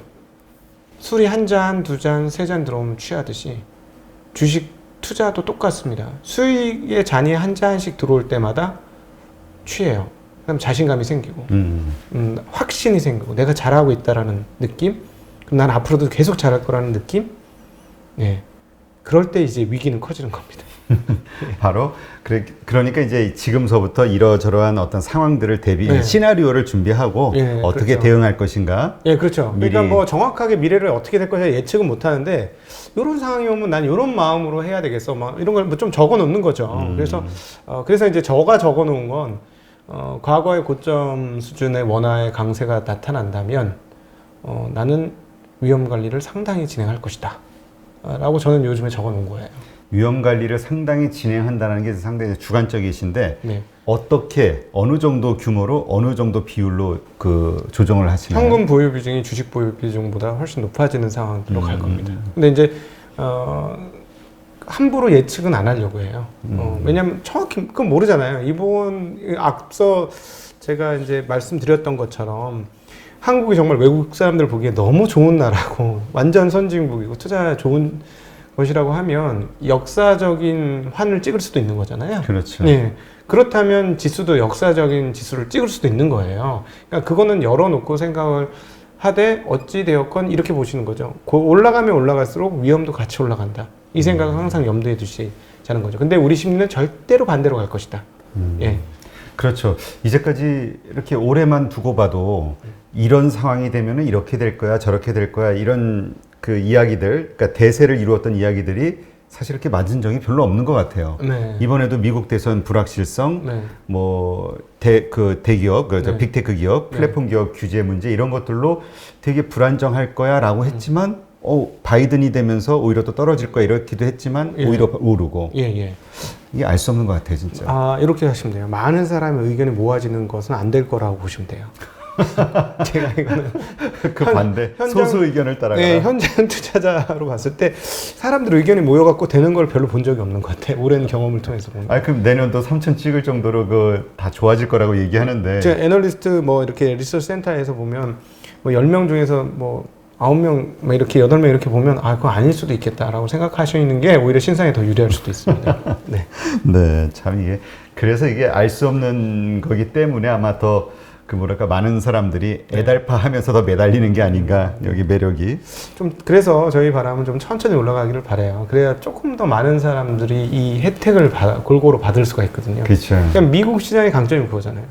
중간중간에 한 번씩 빠지긴 하지만 끝없이 올라가잖아요. 네, 끝없이 올라가니까. 근데 한국은 이게 마치 카지노장처럼 생각을 해서 이번 기회가 안 되면 안 돼 라는 생각을 하시거든요. 근데 절대 그렇지 않아요. 투자는 투자할 수 있는 능력을 키워 놓으면 때에 무관하게 꾸준히 좋은 성적을 거둘 수 있어요. 실력이 좋으면 좋을수록. 그래서 지금이 이때가 중요한 건 아니에요. 그 생각으로는 지금 좋은 결과를 얻을지라도 다음 시즌에서 또 문제가 생길 수 있어요. 그래서 투자의 근력을 계속 키운다는 생각으로 좀 접근하시면 좋겠고, 또 이 방송 보시는 분 중에 젊으신 분들은 꼭 좀 그렇게 생각해 주셨으면 좋겠습니다. 근데 미국 시장처럼 되지 못하는 이유를 설명하는 그 이야기들을 몇 가지 보면은, 뭐 하나는 미국 기업들은 배당을 많이 주든가 아니면 자사주 매입을 통해서 계속 기업의 가치를 상승시켜 나가는 노력을 상당히 하고 있다. 근데 한국은 너무 열악하다. 그러니까 대주주 뭐라 그러죠? 그 갑자기 거버넌스 문제, 거버넌스 문제가 좀 이슈가 되는 것 같고, 또 하나는 뭐라 그럴까, 이 시장 자체, 그러니까 뭐라 그러죠? 이 개인 투자자의 비중이 너무 높다. 그럼 거기는 장기 투자로 가니까 기관이 많은 포지션을 차지해서. 근데 우리는 막 단기 거래를 통해서 너무 회전율이 높으니까 올라갈 수 없는 시장이다. 이게 약점이라고 얘기하는 분들이 있더라고요. 저는 더불어서 또 어떤 생각도 하냐면, 한국의 고유 시장 자체가 별로 크지 않은 것도 문제인 것 같아요. 중국이라든가 미국은 어마무시한 소비 시장이 있지 않습니까? 그러니까 거기서 대세를 잡은 기업들은 성장의 흐름들이 굉장히 긴 기간 갈 수가 있는데, 한국은 중간재 국가잖아요. 그렇죠. 그러면 이걸 제가 어떻게 표현하냐면, 리본 체조하시는 분들 보면 막대기를 살짝 움직였는데 끝에 가서 리본은 엄청나게 크게 움직이지 않습니까? 경기 사이클도 보면 본류에서 소비재 제품을 파는 애들은 영향을 덜 받는데, 중간재를 공급해 주는 회사는 실적 등락폭이 어마무시하게 크거든요. 삼성전자 보시면 그게 대표적으로 드러나는데 여기 부품 회사지 않습니까? 그렇죠. 그러니까 실적이 좋을 때는 세상에 어떻게 저런 실적이 나오지? 전 세계 IT 기업 중에 이익률 최고, 수익 거의 최상위권 나오는데 안 좋으면 거의 요즘에 이제 좀 덜 그럽니다. 옛날보다 치킨 게임을 완전히 이겨놓은 상황이기 때문에 옛날처럼 그렇진 않은데 과거에 보면 흑자가 기록적인 천문학적인 흑자가 나다 적자가 나버려요. 다다음 분기에. 예. 그런 이 진폭이 너무 크다 보니까 주식시장도 그런 영향들을 좀 상당히 많이 받는 거 아닌가 하는 생각이 좀 듭니다. 그러니까 우리 자체 내수 시장의 어떤 부족함 네네. 이것 때문에 그럴 수 있다. 예, 그런 부분도 상당히 영향을 미친다고 봐야 될 것 같아요. 근데 그 이번에 이제 3억 그 대주주 요건 강화하는 문제 그 이슈도 되긴 했는데 이게 뭔가 개인이 됐든 뭐라 그럴까 그렇죠 주로 개인 투자자들이 장기 투자할 수 있는 여러 가지 어떤 혜택 조치들을 네. 강력하게 만들어야 되는 게 아니냐 한국 주식 시장의 발전을 위해서 이런 의견들이 많았죠. 그러려면 이제 공무원분들이 주식을 좀 해보셨으면 좋겠어요. 아, 그러니까 이 투자를 너무 몰라가지고 투자를 알아야 입안을 하죠. 이 투자를 좀. 그건 의원님들이 많이 알아야 되는 거 아닌가요? 근데 이거 우리나라는 원천적으로 못하게 돼 있잖아요. 국회의원님 백지수표 써가지고 다 백지신탁. 백지신탁 다 내놓게 돼 있잖아요. 이게 그래서 이게 좀 그 워낙 카지노판 같은 분위기가 많았기 때문에 이게 약간 죄악시하는 분위기가 좀 있어요. 근데 이제 미국 시장하고 한국 시장하고 결정적인 큰 차이는 뭐냐면 미국 주식 시장은 미국인들의 미래가 달려 있습니다. 그렇죠. 퇴직연금이 다 걸려 있거든요. 그러니까 이걸 좋게 만들어내야 되고 그렇기 때문에 배당도 하고 자산 소각도 하고 이런 문화들이 있고 그렇게 잘 주가가 뽑혀야 존경받는 기업이고 이런 구조가 짜여져 있죠. 근데 물론 뭐 그걸 꼭 좋다고 말하기도 좀 어려운 것 같아요. 너무 자본화되어 있기 때문에 뭐 저는 거기에도 일부는 좀 반대를 합니다. 근데 한국은 오히려 약간 그쪽으로 갈 필요가 있겠죠. 근데 특별히 저는 그 법안을 위반하시는 분이나 법안을 제안하시는 분들이 이거를 너무 투기판이라고 생각하지 마시고 사실은 어쩔 수 없잖아요. 현재 시스템에서는 뭐 피케티도 얘기했지만 자본의 소득 증가율이 노동의 소득 증가율보다 월등히 빠를 수밖에 없거든요. 어떻게 할 수가 없어요. 이거는 세금으로 다시 세금이나 요번에 이제 재난지원소득금 같은 걸로 재분배 역할을 하면서 일부 보정은 하긴 하지만 그 보정할 수 있는 폭은 별로 크지 않아요. 그렇다면 결국 뭐냐면 일정 부분 퇴직연금이라든가 이런 것들이 조금 더 들어오게 하면서 이 그 낙수 효과, 그 자본시장의 증가와 성장의 낙수 효과를 일반인들이 볼 수 있도록 그런 구조를 조금 더 좀 짜줘야 되는 거 아닌가 하는 생각이 듭니다. 그러면 아마 우리도 미국처럼 이렇게 들쭉날쭉보다는 조금 완만하게 우상향을 하는. 근데 사실은 많은 분들이 이제 주식 투자하시라고 하시는 분들이 주식은 갖고 있으면 무조건 우상향, 결국은 우상향하지 않습니까? 라고 얘기하는데 한국에서는 그거 정말 무색하거든요. 10년 전에 2,000포인트였고.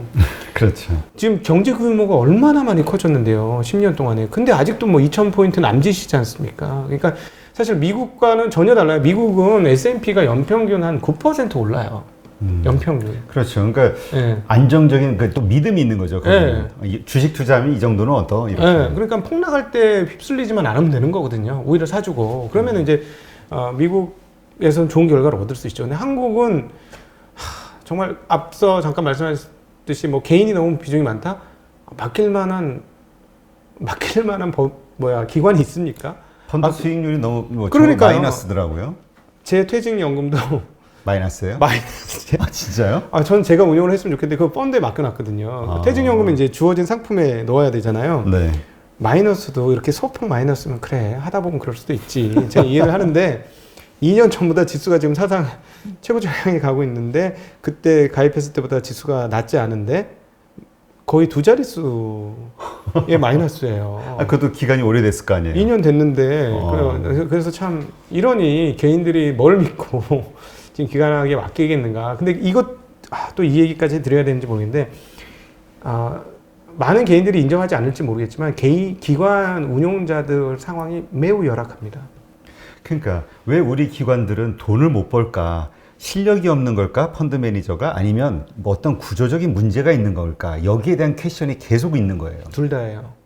최악이군요. 둘 다인데 지금 일단 구조적인 걸 말씀드릴게요. 네. 기관 운용회사 출신들이 주식하는 걸 보면 일단 주식을 다 사요. 돈이 들어오면. 당장. 다 사요. 제 판단에는 그렇게 해서 어떻게 수익을 냅니까? 당연히 안 되는 거예요. 왜 그러냐면 주식형 펀드는 보통 한 70% 이상 주식을 사들고 가야 되는 거예요, 항상. 이렇게 되다 보니까 무조건 사는 게 습관화돼 있어요. 법적으로. 법적으로 주식형 펀드라고 일컫는 건 주식 비중이 보통 60%, 무조건 60% 이상이에요. 그러니까 이 실질 행태를 들어가 보면 90% 이상 주식을 사버려요. 근데 잘 생각해 보세요. 돈은 언제 들어오나? 돈은 저점에 들어옵니까? 고점에 들어오죠. 고점에 들어오죠. 고점에 들어온 거 고점에 90% 사내면 주가 빠지면 무조건 마이너스 나는 거죠. 저점에는 안 들어오고. 그땐 돈을 빼죠. 그러니까 마이너스에서 회복을 못 하는 거예요. 그때 돈을 빼주고 나니까. 항상 이런 구조거든요. 그래서 이런 구조가 좀 타파돼야 되고, 저는 이제 우리 8월 모니터는 저희 증시각도 TV에 엄청나게 큰 채널이잖아요. 아, 그런가요? 그래서 이거 이제 공무원이나 이런 분들이 좀 보실 것 같아서 말씀드리면, 요거 좀 열어주세요.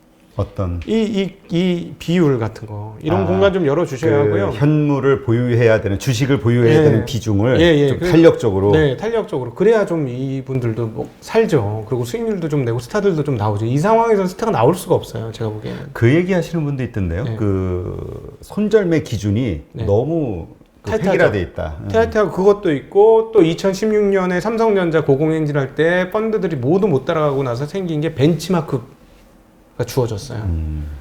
불문율 비슷하게 벤치마크가 주어져가지고 70%는 지수를 복제해 놨는 거예요. 이렇게 되면 능동형 펀드들은 움짝달싹할 수가 없어요. ETF하고 뭐 다른 게 뭐가 있겠어요. 그렇죠. 그러니까 나머지 10% 20% 가지고 초과 수익률을 만들어내야 되는데 고점에서 돈 들어오고 저점에서 돈 빠져나가니 방법이 없는 거죠. 근데 그러한 현상은 뭐 미국이나 뭐 이런 나라도 다 똑같은 거 아닌가요? 한국만 그런가요? 미국의 그 펀드 그 운영은 어떻게 되는지 모르겠는데, 실제로 타이거 펀드라고 이제 아니죠. 타이거 펀드가 아니고 그 피터 린치가 했던 펀드인데, 마젤란 펀드. 거기서도 보면 마젤란 자체는 수익률이 굉장히 좋은데 거기에 투자한 사람들의 수익률은 좀 상당히 안 좋다고 그래요. 개인 투자들, 저도 그 얘기 들은 것 같아요. 고점에 들어가고 저점에 내려오고 뭐 이런 식으로 하다 보니까. 근데 한국은 너무 경직되어 있는 거는 맞는 것 같아요. 제가 정확하게 미국의 펀드 운영은 어떻게 되는지 모르겠는데 이 부분들이 좀 풀려야지, 그리고 스타 펀드 매니저들이 좀 등장해야지. 그렇죠. 그 사람한테 맡기고 싶죠. 그렇죠. 우리 이제 뭐 미래셋이나 이런데 이제 자리 잡을 때 보면 스타 펀드 매니저들이 막 나왔었잖아요. 2000년대 초반에 막 이러면서. 그렇죠. 박현주 펀드님 해가지고. 그런데 요즘 그게 싹 죽었잖아요. 그래서 이거를 부활이 좀 돼야 될 필요가 있다. 근데 전망은 상당히 어둡습니다. 왜냐하면 ETF가 그 자리를 지금 다 꿰차고 있기 때문에. 그러게요. ETF 때문에 앞으로 더 힘들어질 수도 있다. 당연히요. ETF도 펀드니까. 근데 능동형 펀드나 수동형 펀드지만 워낙에 종류가 많게 되니까 능동적으로 투자를 할 수 있는 결이 생겼잖아요. 그럼에도 불구하고 사실은 개인 투자자를 위해서는 시장 수익률을 좀 초과해 줄 수 있는 스타 매니저들이 나오는 게 한국의 자본시장에서는 굉장히 필요한 상황 아닌가 싶습니다. 그래서 굉장히 안타까워요. 그러니까 그거는 일단 말씀하신 대로 구조적인 문제가 좀 해결이 돼야 되고, 그 다음에 또 스타 매니저에 대한 어떤 성과급에 대한 것들이 확, 안 그러면 나가서 자기 혼자 하는 게 낫죠. 그래서 오늘 너무 많은 말씀을 드리는데, 아니, 또 저기 직접 스타 매니저가 되려고 그러시는 거 아니에요 또? 저는 뭐 지금 발돋움하고 있습니다. 아, 그래요? 스타 매니저 발돋움하고 있는데, 저는 뭐 매니저 될 생각은 없지만 저 고객자산 운용을 하고 있는 입장이니까. 그런데 무슨 말씀 드리는지 까먹었네. 이 환경 변하는 거. 네. 예. 예. 펀드 매니저의 수입들. 네, 맞습니다. 네. 이런 얘기 드리면 어떨지 모르겠는데, 펀드 매니저 수입이 월급쟁이인데 낮지는 않은데 그렇다고 높지도 않아요. 그런 것 같아요. 얘기 들어보니까 뜻밖이야 막 이런 생각이 들더라고요. 낮지도 않은데 저 개인적인 판단에는 낮아요. 그러니까 실력 있는 사람은 어떻게 되냐면 펀드 매니저를 할 필요가 없어요. 그렇죠. 다 나가요. 나가서 투자자문서 차리는 게 낫죠. 혼자 자기 돈 하든가. 그래서 제 주변에 소위 말하는 기라성 같은 사람들은 다 개인 투자자예요. 한국은 이상하게 기라성 같은 투자의 대가들이 펀드 매니저로는 없고 개인으로만 있어요. 훨씬 더 숫자적으로 개인들의 스타들이 많습니다. 숨어져 있을 뿐이지, 안 드러날 뿐이지. 이게 조금 이런 구조가 뭐가 좀 이상하지 않나요? 저는 이상하다고 생각합니다. 그러니까 그런 거에는 아마 우리 문화도 있을 거예요. 우리 그러니까 보통 대중, 그러니까 합리적인 대중들의 어떤 공감대를 얻을 수 있는 수익 구조. 네. 그러니까 미국 같이 성과에 따라서 어마어마한 그렇죠. 거기는 예, 조 단위로 버는 사람도 있으니까. 이런 거를 인정해주지 못하는 한국적 문화도 있지 않을까요? 네, 그것도 뭐 일부 있겠죠. 그래도 이제 제가 보기엔 뭐 한국이 막 의식적으로 굉장히 많이 올라서 어느 정도는 뭐 잘하시는 분들 인정을 해줄 것 같은데 아직 그렇게 이 구조에서는 안 됩니다. 제가 보기에는 어렵습니다. 예. 그러니까 어쨌든 우리 한국 증시가 좀 더 발전하기 위해서는 지금 이야기 나눴던 이런 부분들이 뭔가 좀 개선이 돼야 네. 되겠죠. 네. 또 그렇게 하기 위해서 이제 뭐 우리도 투자자들도 계속 정부 당국이나 아니면 네. 뭐 기관들에게 계속 요구를 해야 되겠죠. 네. 근데 기관을 너무 이제 미워하다 보니까 그러니까 저 오늘 이 얘기하면 엄청 욕먹을 수 있는데 개관이라고 그러더라고요. 전 사실 중간에 끼어있는 입장이거든요. 끼어있는 입장에서 양쪽이 다 보이는데 이 기관 상황들도 녹록하지는 않습니다. 그러면 지금 어쨌든 내년도 그 일부 분들이 얘기하시는 게 더블 딥 현상도 네. 걱정하고요. 네. 그 다음에 저성장에 대한 공포 이런 것들을 아직도 얘기하는 분들이 있단 말이죠. 물론 이제 이게 코로나 백신 나오기 전에 했던 이야기들인데 네. 어떻습니까? 이러한 어떤 최악의 상황들 이런 것은 오지 않을 거라고 보시나요? 저는 개인적으로 오히려 걱정하고 있는 부분은 현금이 너무 많아지는 상황에서 아마 불평등이 훨씬 더 가속화될 겁니다. 부의 양극화 문제는 지금 심각하죠. 예, 이 문제가 이제 계속 적층되고 있는 상황이거든요. 그래서 이 문제를 정책적으로 잘 풀어내지 못하면 그걸 풀어내지 못하는 국가들은 조금 문제가 생길 것 같아요. 네, 그래서 일단은 뭐 오히려 더블딥 이런 것보다 이 돈의 홍수가 시작이 된 상황이라서 이 돈의 홍수가 어떤 결과치를 만들어낼지는 사실은 지금 정확히 예측할 수 없죠. 단기적으로 저희 자본시장 입장에서는 돈이 이렇게 홍수가 났으니 자본시장이 나쁠 건 없다. 이런 정도는 예측할 수 있어요. 그런 정도는 예측하지만 이 이후에는 정부의 역할이 굉장히 중요해지는 상황들이 올 텐데 그걸 대응을 잘못하면 좀 문제가 다 될 것 같습니다. 이 빈부격차 때문에 사회적 갈등, 네. 그 갈등을 해소하는데 혹은 풀려고 노력하는데 들어가는 비용이 사회적 비용이 엄청날 거라는 예상들이 많더라고요. 네, 그렇겠죠. 하여튼 내년도 2021년 어떻게 흘러갈지 한편으로는 되게 기대가 되고 또 한편으로는 좀 두렵기도 하고요. 왜냐하면 이게 우리가 상황이 돈 벌 수 있는 어떤 요소들이 있는 그런 상황이긴 하지만 네. 문제도 상당히 심각한 거잖아요. 이게 다 빚잔치기 때문에. 그렇죠. 네. 네. 네. 하여튼 내년도 어떻게 흘러갈지 어쨌든 기대와 긴장 이걸 좀 함께 하면서 이제 잘 시나리오를 나름대로 준비하면서 대응을 잘 하셔야 되겠네요. 네. 이번에는 많은 그 개인 투자자들이 실제 데이터를 보니까 이건 뭐 중국도 그렇더라고요. 95%가 손해를 본다. 네.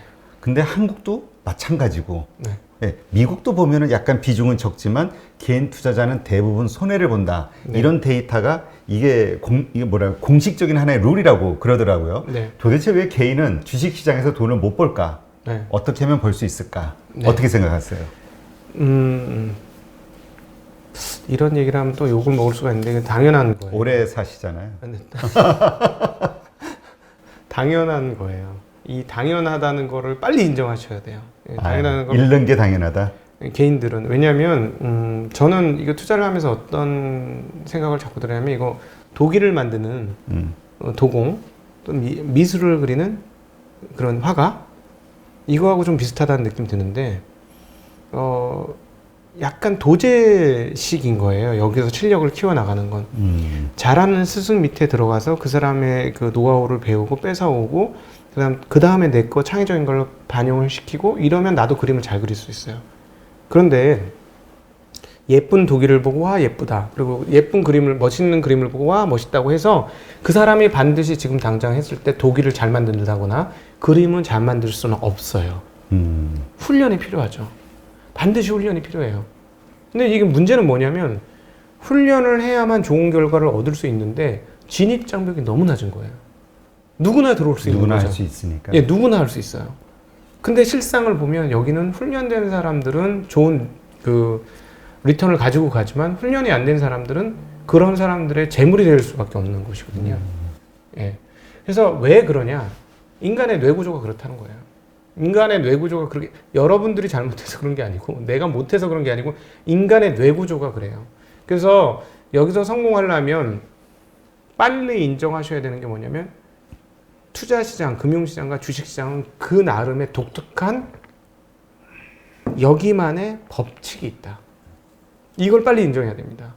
그래서 내가 여기서 좋은 성과를 거두려면 이 법칙을 내 걸로 만들고 익혀야 한다. 이게 정말 중요해요. 이걸 받아들여야 해요. 그래서 어떤 사람들이 이제 실패가 기정사실화되어 있는 사람들이냐면 내가 세상에서 상당히 똑똑하고 세상을 잘 알고 내 예상대로 세상에 넘어가고 돌아가고 난 투자해서 잘할 수 있어. 이런 분들은 거의 다 이제 가지고 오시는 재산이 다 없어질 것이라고 생각하시면 돼요. 네. 무서운 얘기인데요. 현장에서 너무 많이 봤어요. 그러니까 처음에 자기가 잃을 거라고 네. 미래를 알 수만 있다면 안 하죠. 다 네. 딸 것 같으니까 하는 거잖아. 네. 돈을 벌 수 있을 것 같으니까. 네. 근데 해보면 안 된단 말이죠. 안 되죠. 네. 이거는 전혀 논리가 다르니까 그러니까 시장 뭐라 하면 세계가 다른 거예요. 이생과 저승이 다르듯이 우리가 사는 일반 세상과 투자의 세계는 세계가 완전히 달라요. 남자와 여자가 다르듯이 완전히 다른. 그럼 그거를 인정을 하면 네. 조금 돈을 잃지 않고 벌 가능성이 커질까요? 높아지죠. 왜 그렇게 되죠? 네, 월등히 높아지죠. 첫 번째 그러면 이제 구체적인 방법을 말씀드릴게요. 네, 잘 적으십시오. 좋을까? 그래. 네, 목표 수익률을 최대한 낮추셔야 합니다. 이게 안 되거든요. 그렇죠. 상한가 한번 받으면 네. 그리고 옆에 돈 번 친구들 보면 마음이 그냥 휘덕하고 넘어가거든요. 이 마음 넘어가는 건 너무너무 쉬워요. 이거는 뭔가 제어 장치가 별로 없는 거예요. 그냥 넘어가게 돼 있어요. 그런데 목표 수익률을 아주 낮게 결정을 하고 이걸 지키셔야 해요. 이게 안 되거든요. 생각하시는 목표 수익률 낮게 잡는다고 하면 어느 정도가 적정하다고 보세요? 지금 시중금리가 1% 내외지 않습니까? 네. 그러면 높게 잡으면 시중금리에 서너 배 가면 굉장히 잘하는 거 아닙니까? 3%에서 한 4, 5%? 네, 한 5% 내외? 5% 정도? 네, 그 정도. 왜 이게 중요하냐면요. 5% 정도의 수익을 생각하시면 투자할 거리가 너무 많아요. 배당주들도 차고 넘치고요. 그렇죠. 예. 뭐 예를 들어 최근에 올랐던 뭐 금융 뭐 이런 증권 이런 쪽에서도 배당을 3, 4% 이상 주는 회사들이 엄청나게 많아요. 근데 안 하거든요. 아무리 알려줘도 안 해요. 그거 5% 벌려고 내가 주식을 해? 그렇지. 근데 거기서부터 이제 빗나가기 시작하고 잘못된 걸음이 시작이 되는 거죠. 예. 그래서 제가 이렇게 말씀드려도 대부분 이거 실천 못할 게 뻔히 보입니다. 저는. 근데 이거를 하셔야 돼요. 목표 수익률을 낮추셔야 돼요. 5%로 잡자 일단. 네. 근데 물론 근데 이게 실력이 늘면 수익률이 올라와요. 갈수록. 그러니까 처음에는 네, 갈수록 올라옵니다. 갈수록 올라와요. 그래서 어떤 사람은 10%도 되고, 어떤 사람은 15%도 되고, 어떤 사람은 20%도 되고, 심지어는 50%도 되고 올라와요. 연평균 수익률이. 근데 거기까지 이제 기다리지 못하는 거죠. 그런 훈련이 마음의 훈련이 안 되는 거예요.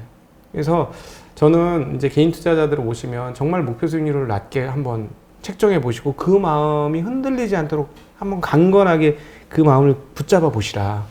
그럼 투자의 성공이 시작될 것이다. 그리고 투자의 성공을 맛보고 나서 그것에 연장을 해라.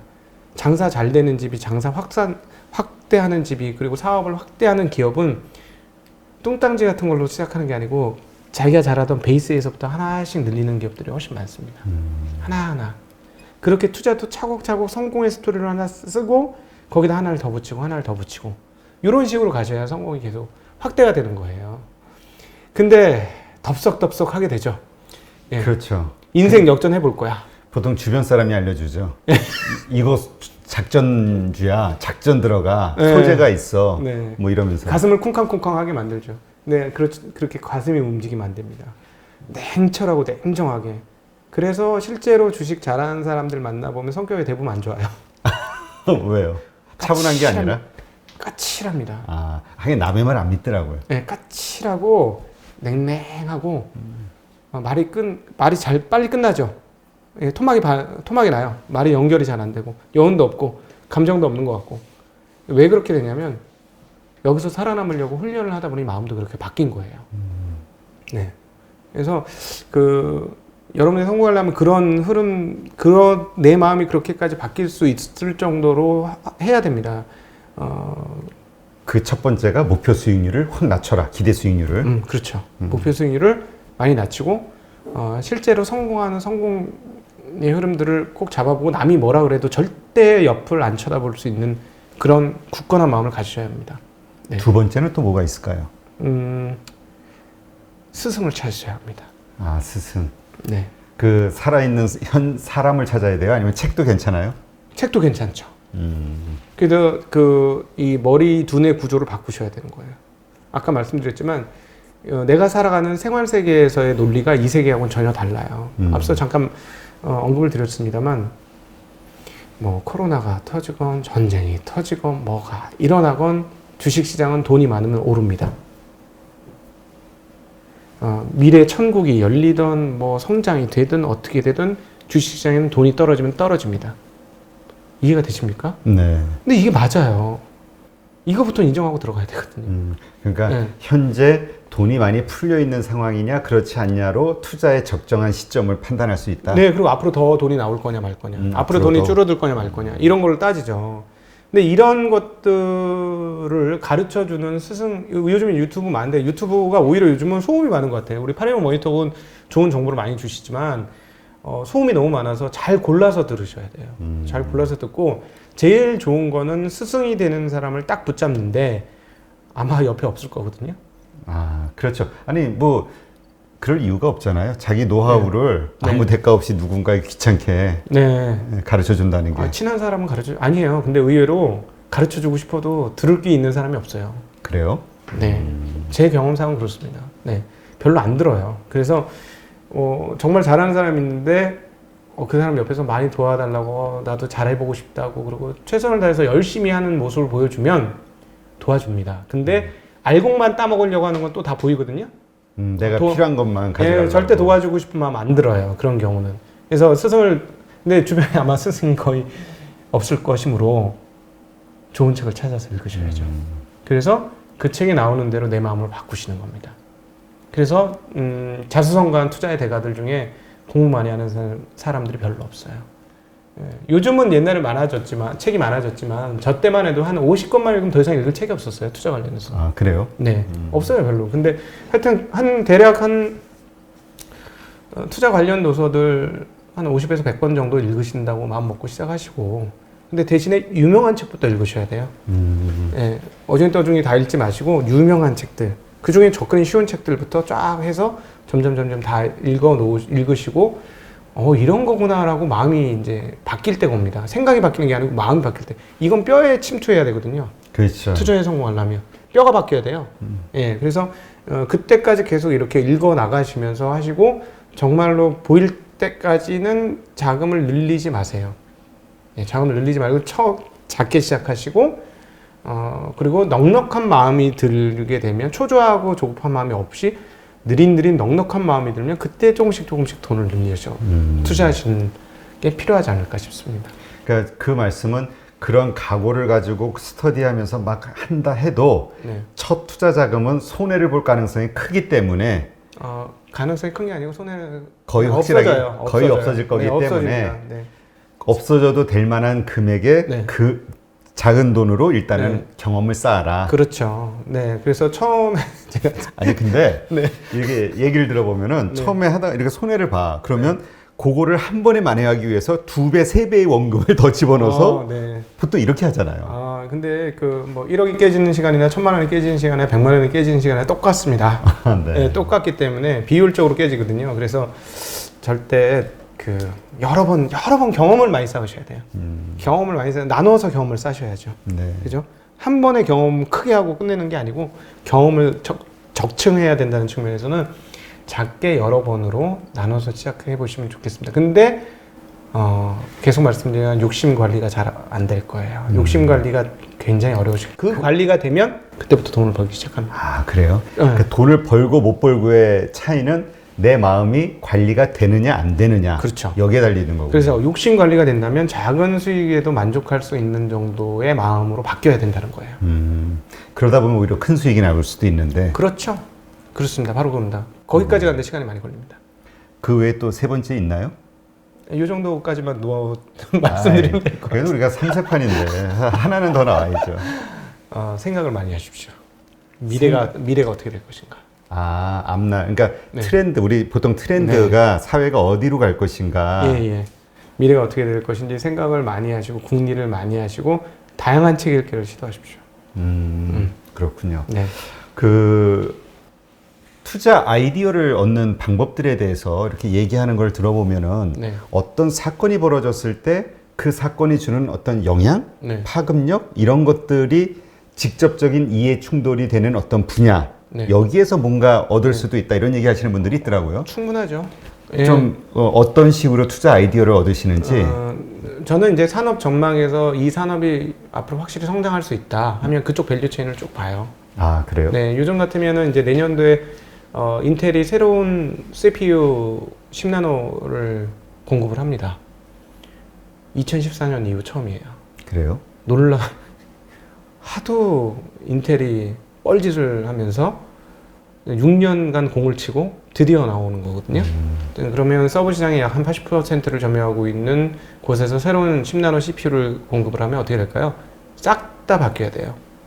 그럼 인텔이 바뀌면 인텔이 바뀌면 네. 컴퓨터가 싹 바뀌는 예, 컴퓨터가 다 시스템이 체제가 다 바뀌는 예, 거죠. 그러니까 메모리도 싹 바뀌어야 돼요. DDR5로 싹 바뀝니다.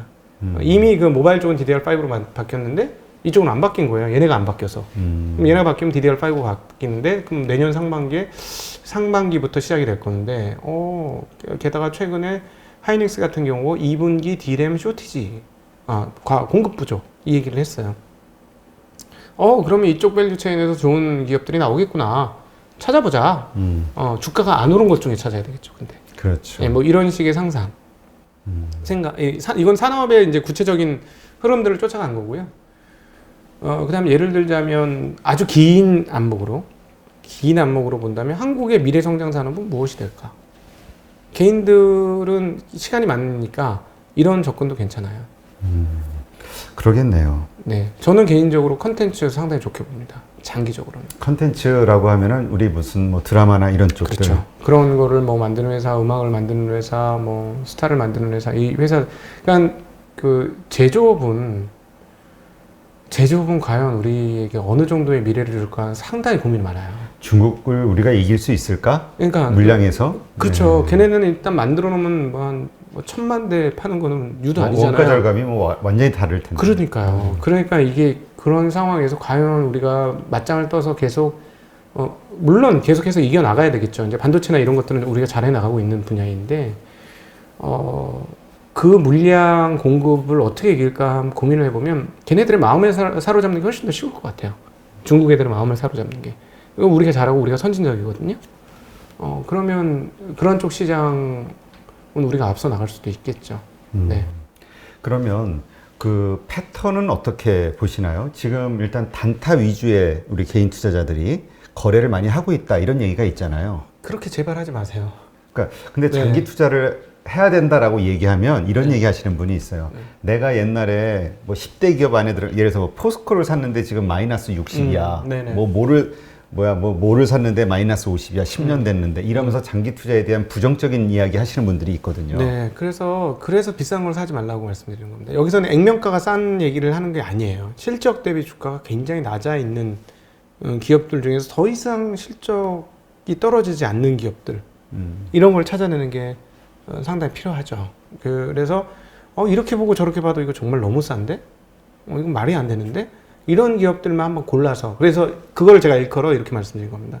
사람 많이 모이는 곳에 가지 마라. 그런 분들이 대부분 사람 많이 모인 곳에 갔다가 10년이 지나도 절단이 나갖고 회복을 못하는 경우들이 많은 거죠. 사람이 없는 곳에서 좀 찾아보시라. 이런 말씀 꼭 드리고 싶습니다. 그리고 그 샀다 하더라도 그 산업의 흐름이 자꾸 하향 쪽으로 가는데 그거 무시하고 일단 계속 그 산 가격 생각하고 들고 있는 거잖아요. 그게. 그렇죠. 그러니까 네. 장기 투자도 필요는 하지만 네. 그 팔아야 하는 시점도 분명히 있는 거잖아요. 본의 아니게. 그럼요. 왜냐하면 팔아야 되는 시점은 이거예요. 내가 생각했던 그 기업이 아니네. 이런 내가 팔아야죠. 기대를 이렇게 가졌는데 내가 분석하고 내가 이 회사의 미래는 이렇게 될 거라고 그림을 딱 그려놨는데 A 길로 가야 되는데 이게 B 길로 가는 거예요. 이거는 뭐 내가 틀린 거니까 이건 손절매를 해야죠. 네. 이게 이 진폭은 있을 수 있어요. 지금은 안 되지만 다음에 이익이 증가할 수 있죠. 그러면 그냥 갖고 가면 되는 거죠.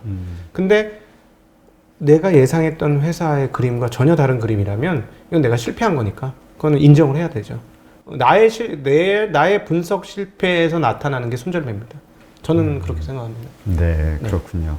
네, 하여튼 이제 포스트 코로나, 그러니까 백신이 개발이 되고 이후에 어떤 식으로 또 세상이 흘러갈지는 모르겠으나 분명한 건 판이 흔들리는 건 사실인 거죠. 그렇죠. 말씀하신 대로 어떻게 흔들릴까, 여러 가지 시나리오, 그 흔들리는 상황에 유리한 게 뭐고 불리한 게 뭘까를 좀 미리 생각을 해본다면 네. 내년도에 좀 좋은 투자 어떤 기회를 찾을 수도 있지 않을까, 이런 막연한 생각이 드는데요. 네. 저 지점장님 말씀 들으니까. 그럼요. 내년에 기회가 저희는 두근두근합니다, 사실. 그래요? 네, 물론 가서 안 되면 뭐 또 접어야 되는 게 저희들의 인생이긴 하지만 네. 지금 현재 시점에서는 저희 마음은 좀 두근두근합니다. 네. 알겠습니다. 네, 오늘 이렇게 해서 증시 각도기 TV를 운영하시는 스타 매니저? 매니저는 안 하시고 싶다면서요? 매니저는 아니고 그 자산 운용가입니다. 저는. 네. 그러니까 돈 잘 버는 스타 자산 운용가가 되고 싶어 하시는 우리 곽상준 부지점장님과 함께 이 백신이 개발된 이후 이 주식시장 그리고 세계 경제가 어떻게 움직일 것인가에 대해서 한번 여러 가지 사안들을 좀 점검을 해봤는데요.